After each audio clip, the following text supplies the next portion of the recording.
Welcome to Paint a Beautiful Picture. This is episode number 156, Troubled Times. All people have trouble. Let's really be serious with each other here for a minute. Kids have trouble. They don't know how to handle their trouble. And frankly, sometimes mom and dad, you don't know how to handle their trouble either. It can really be a challenge. Today, we're going to talk about some specific things, and I hope it will be a lot of help to you.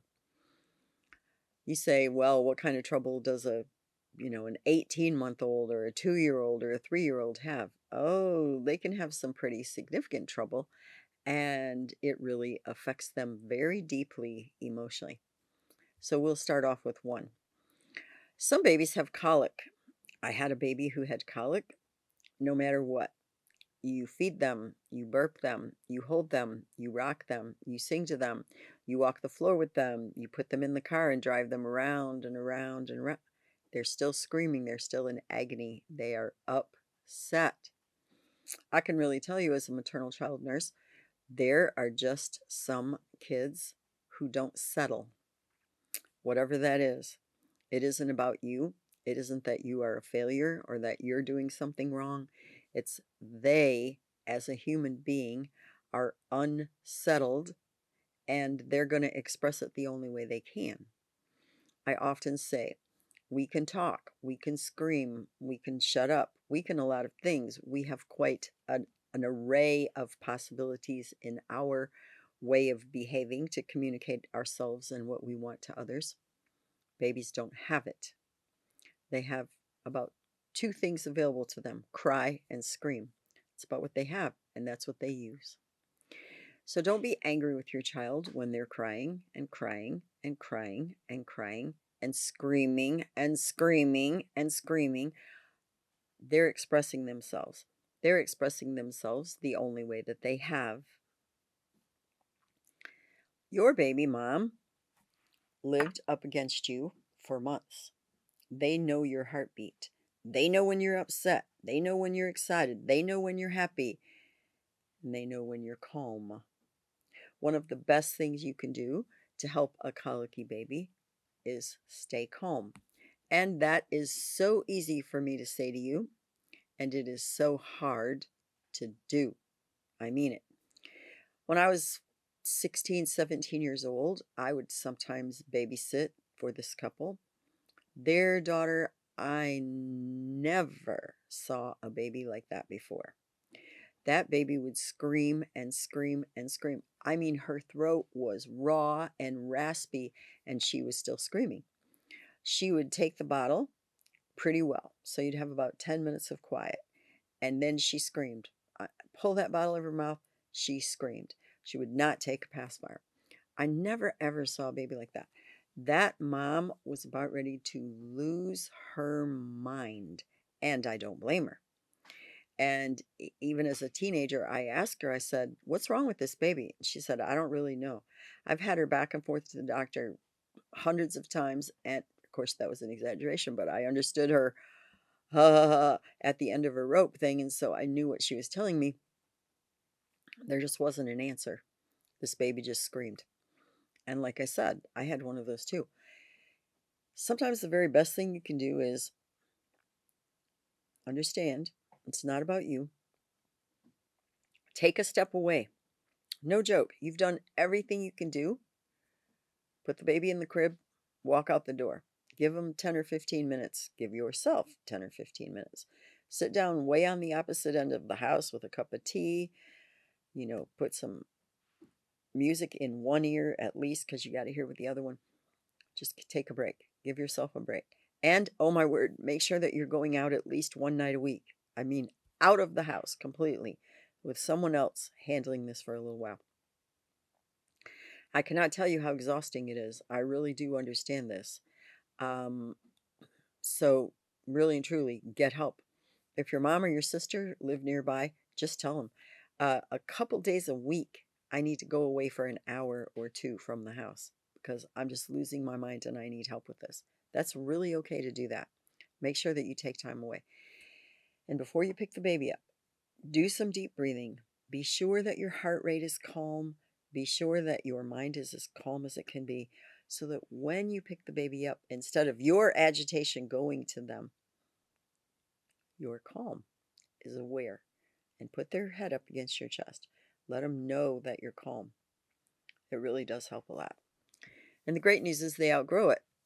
The bad news is sometimes it can take longer than I even want to tell you about. Just take one day at a time, get good support, learn how to calm yourself. Recognize after you've done everything you can possibly do, that's your child's way of communication at that point in time. It's going to get better. Okay, then we have night terrors or severe, horrible nightmares or sleepwalking, things all that happen at night. I never personally had a child with night terrors, but I knew someone whose child did. It was very scary. Just straight up out of nothing, the kid would sit up in the bed and just start screaming. I mean, shrieking in total terror, fear, horror about what they were dreaming. They couldn't tell what the dream was about when they woke up. They just knew the fear. And you know what? Everything that you dream is real to you in your mind. So the emotion is very real. If you've ever had any kind of a nightmare whatsoever, whether that's the falling off the cliff one or showing up in front of a meeting and you're naked or, all the crazy dreams, things that we dream about, and that heart rush and that sweat and that almost panicked feeling, and you wake up and that's really and truly where you are emotionally engaged in your dreams. That is real to your subconscious mind. Well, imagine a child, how real that is to him or her. It is not pretend or something you can explain. That emotional state is seriously real to them. And so you need to be able to get your arms around them and comfort them and calm them, and maybe for a while sit up with them and rock them and let them know I am right here. What I will say is don't start the very bad habit of putting your child in the bed with you, because that's not healthy for them. It's not really good for you. You can tuck them into their bed and rub their back till they go back to sleep. You need to let them know that I realize that was very scary for you. I know that it was. It felt absolutely real. But this is real. I am here with you. You are in your own bed. You are safe. And you are going to be safe. I'm going to keep you safe. Just let them know. If they're a sleepwalker, make sure that you have something in front of the stairs if you have a second story so they can't go down those stairs, break their neck. Uh, my one son, one night, my sister and brother in law were keeping him, and it was at their house. So they had a partial stairway and then a landing and then stairs that kept going down. So they were actually downstairs and they could see the landing. My son walked down the stairs, and my brother in law said, what do you need? And they said, he just whipped it out, peed in the corner, pulls his pajamas back on, and walks back up the stairs. They said they were so shocked they couldn't even move to stop him or do anything about it. But it's one of our great family stories that sometimes when kids sleepwalk, they do the funniest things. And they do. They can turn on the stove. They can do a lot of things. I have a sister that even as an adult, she would walk in her sleep and she was comical, but she could be dangerous. Put things in place so your child can be as safe as possible. And if you find them in another part of the house in the morning, they are not quite sure how they got there, you're probably dealing with a sleepwalker. You can do things like close their doors when they're little. It'll keep them in their room and they might play with their toys or take their clothes out of the drawers, crazy things, but they won't be harmed. So sleepwalking is reasonably harmless as long as you provide a safe environment. And the other thing that can really happen is that kids can be afraid of things like thunderstorms or if they've seen The Wizard of Oz. I know a kid that was petrified of tornadoes, and even big winds would come and he'd be freaking out. You need to help your child understand that, in fact, bad things happen, disasters can happen, strange, unexpected things can happen, things far beyond our control. But in general, that's not the way it is. And so a thunderstorm isn't going to do anything to you if you're safe and warm inside of your house. You cannot get struck by lightning. And occasionally there are tornadoes in the world. Don't lie to your kids about things like that. but it's very unlikely that a tornado will come. And if it does, we have a plan of action. And that is one of the best things you can do to give your child peace of mind. Have a plan of action in case of a fire, have a plan of action in case of a medical emergency. Make sure that your children know that on any phone, anywhere, they call 911 and they need to tell them what happened. My mom fell and broke her leg. She cannot get up and I cannot help her up. My dad fell off of a ladder. He's on his back in the yard. They just need to give a very basic report of what's going on.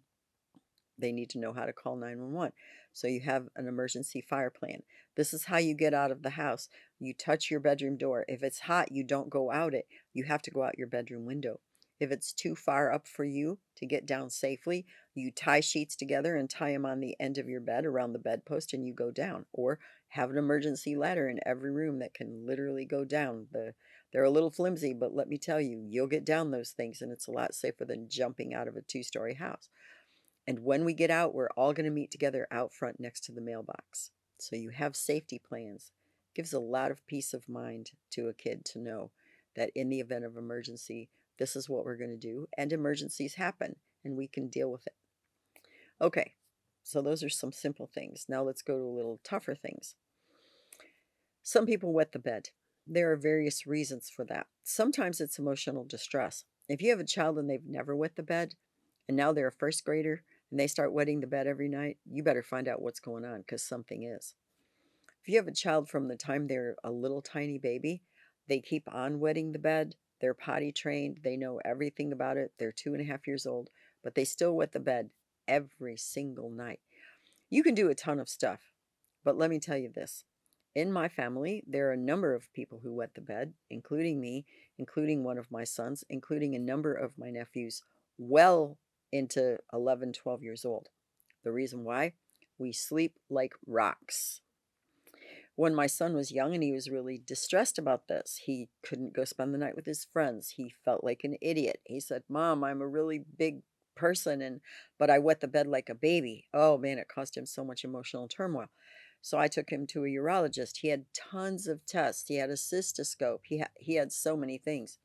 In the end, the doc said nothing's wrong with him whatsoever. He's absolutely fine. And he said, "Tell me about how he sleeps." I said, "He sleeps like a rock. Like you cannot get the kid up ever, never, ever." He said, "Right." And then he asked me the history of our family. And he's like, "Right." Here's what I did. I told my son, it's nothing to be ashamed about. And in time, it will stop, which it did.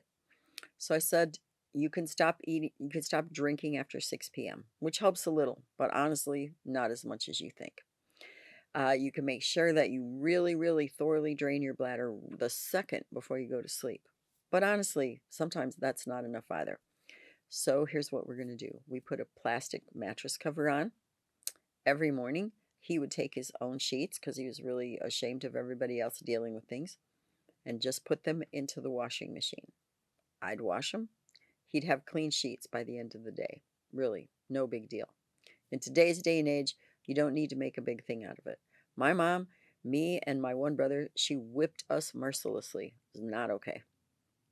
And one of my, well, I just won't stipulate whom, but someone I know would literally pull the covers back up so the bed stank and it was soaking wet and would make their child go back to bed in that, thinking that that was going to break them.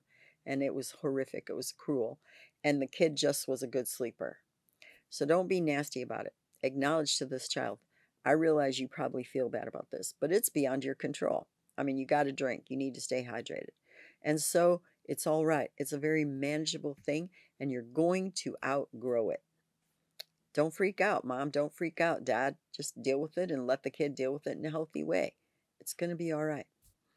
Okay, now what if a kid's having real trouble with his teacher? I talked about a first grader who starts to wet the bed.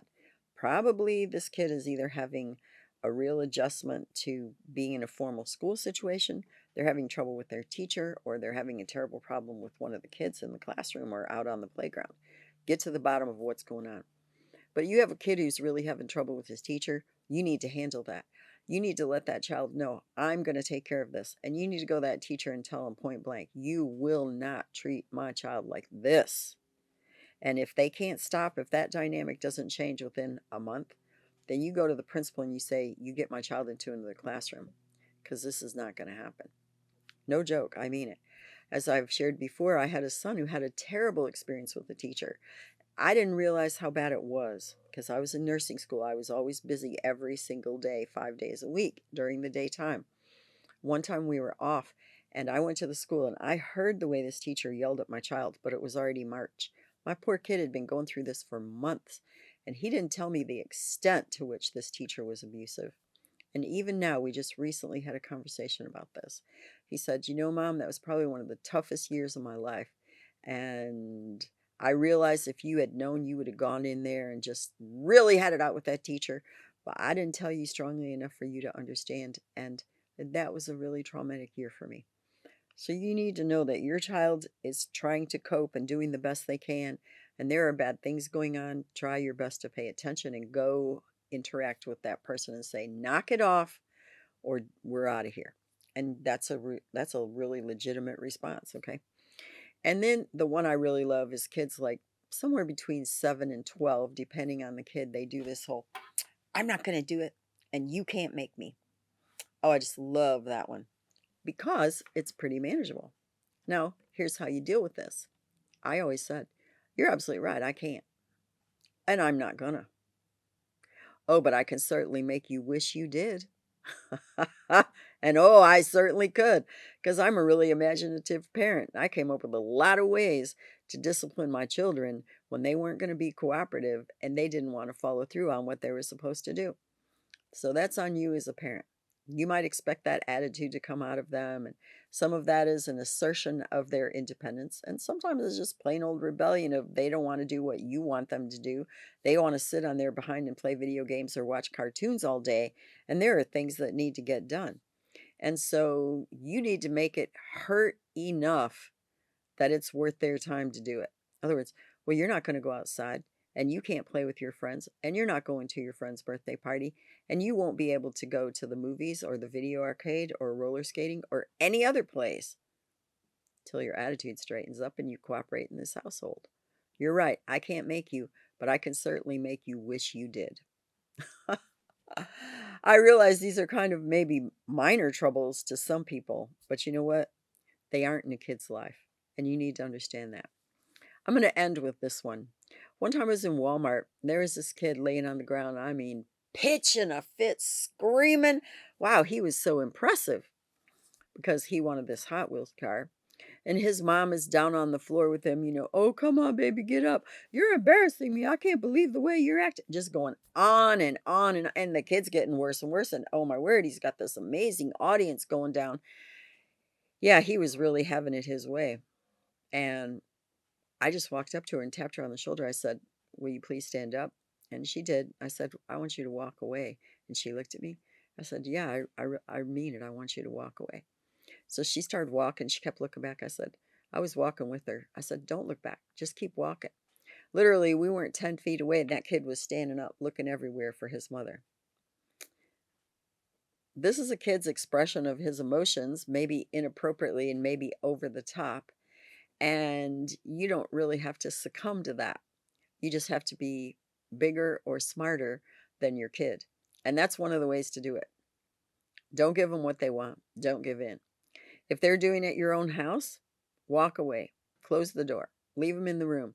Because you know what? This is about an audience. This is about manipulation and getting what you want. Well, if there's no audience and you're not going to get what you want, it's going to stop. I realize that sounds so simple and it's hard to deal with, but really, it does work pretty effectively, actually. If you have questions or comments or suggestions, please leave them for me. If you like this video, please give me a thumbs up. I will really look forward to seeing you again soon on Paint a Beautiful Picture. You may find additional information on our paintabeautifulpicture.com website. Additionally, you may watch me on Rumble, and you may also listen to a podcast on Buzzsprout or Spreaker, all under the name Paint a Beautiful Picture. If you like this video, please give me a thumbs up. You may subscribe, and if you are interested in receiving notifications, please hit the notifications button.